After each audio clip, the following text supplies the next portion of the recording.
I'm only taking this race in off of NBC. I'm sitting back in the man cave and I'm watching the race, and they go back and they show William Byron, who could not lose any more spots for fear that Bell would take the position away. And lo and behold, right behind him for lap after lap, Ross Chastain and Austin Dillon are running side by side. What are we supposed to make of that? Well, when I was watching that, I thought, man, how lucky is William Byron to have a couple of teammates who have the wherewithal to go out there and do that.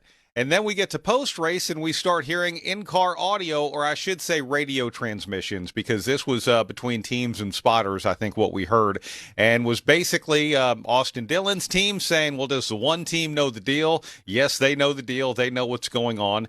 And, boy, you can't help but think about Richmond several years ago when this happened and it ultimately shut down Michael Waltrip Racing.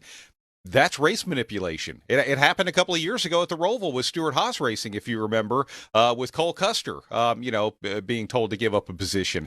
And that's a bad thing. That is a very bad thing. I do feel that what happened with Bubba Wallace in 2311 Racing, if nothing else, his spotter, Freddie Kraft, was a little smarter in just letting him know where Christopher Bell was and not saying anything else other than just giving some info.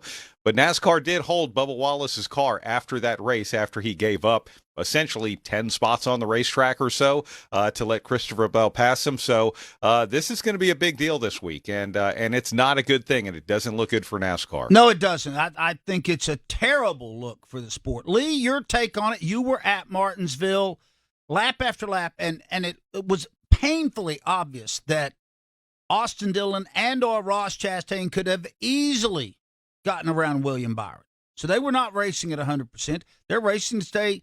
They literally created a rolling chicane for 10, 12 laps. No doubt about it. And Brad and I talked a little about it in the post-race on Sunday night. Basically, we have seen a little more of this go on. And not only race manipulation, but violation of the 100% rule, right? Mm-hmm. Because there was a time earlier this year when Denny Hamlin let Kyle Busch get by him to get a top 10 finish because, he had been so gracious to the 11 in the past. He kind of, gave him a spot. This happens a lot more than we realize. And in this case, and as Brad said, I think the fun and games started and what they did was legal with the strategy between Cliff Daniels and Rudy leaving the 5 and 24 out to put Byron a lap down. Mm-hmm. We use names on this show. You cannot call them by car numbers. I used the crew chief's name. It's Kyle Larson and William Byron. There you go. Thank you.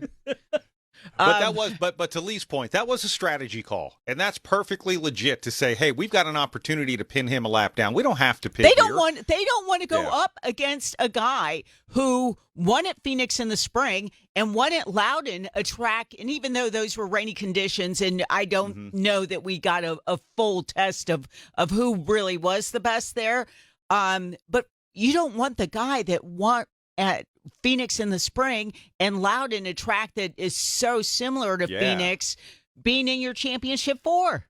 I agree. I just felt like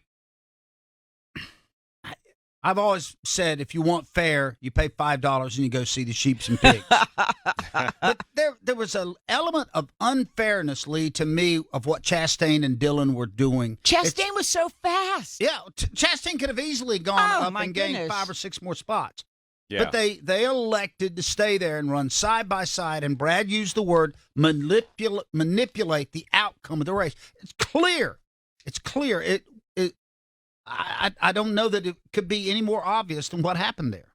Well, and you had the situation where Blaney, when he was trying to get by Shane Van Gisbergen, knocked him out of the way and did the double because he not only knocked him out of the way, he took out the 24 too. And the 24 after that, he said his toe was knocked out. The handling wasn't what it had been in the past. And he was struggling with an ill handling car for the closing stage of that race. And so that topped with, having guys play defense for him was a little over the top.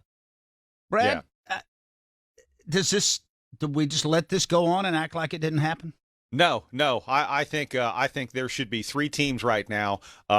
planning to bring different crew members to the race and potentially different drivers to the race. They need to be looking at backups before they go to Phoenix, because I have a feeling that NASCAR is going to lay this one down very hard on some people. It would not surprise me to hear indefinite suspensions. It would not surprise me to hear heavy monetary fines. NASCAR has to do something big in this one. There is too much going on. If the integrity of the sport comes into question, then that is not going to be a good thing for the sport in so many different ways. And whether you like it or not, sports wagering is a real thing, and that's where integrity definitely has to come into play, and that's a big thing in all of sports. But I think they need to, come down hard on any team that they feel that they can prove race manipulation happened. Lee, I'm looking at this. Christopher Bell paid the penalty for riding the wall immediately. Well, not immediately. It took 27 minutes. Kind of, sort of immediately. Whatever they do to Austin Dillon, Ross Chastain, Bubba Wallace, okay, they do it.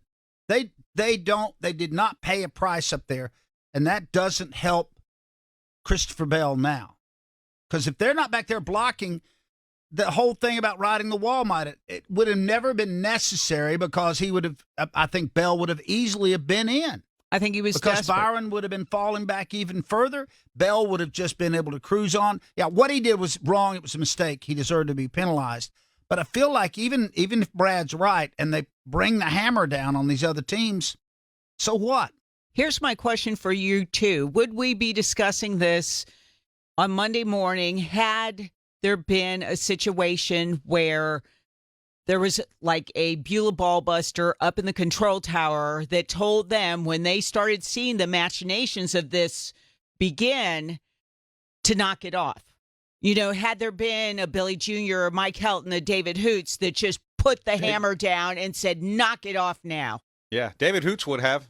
Y'all quit Jimmy jacking around. I mean, that's, one of his favorite quotes. And I absolutely feel that within 10 laps to go, this would have been cut off by David Hoots right then. Knock it off or we're going to park you. I don't think there's that figure in that tower. No, I know that strikes the fear of God into these drivers like there had been in the past.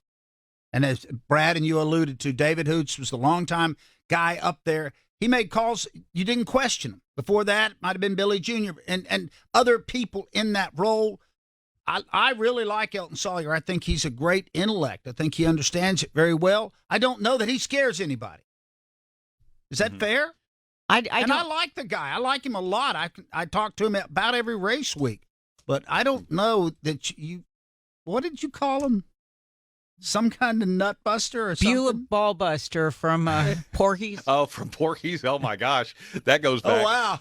But, I like Elton Sawyer, too. I don't know what the protocol is up in the tower at this point, because Elton Sawyer is not the race director.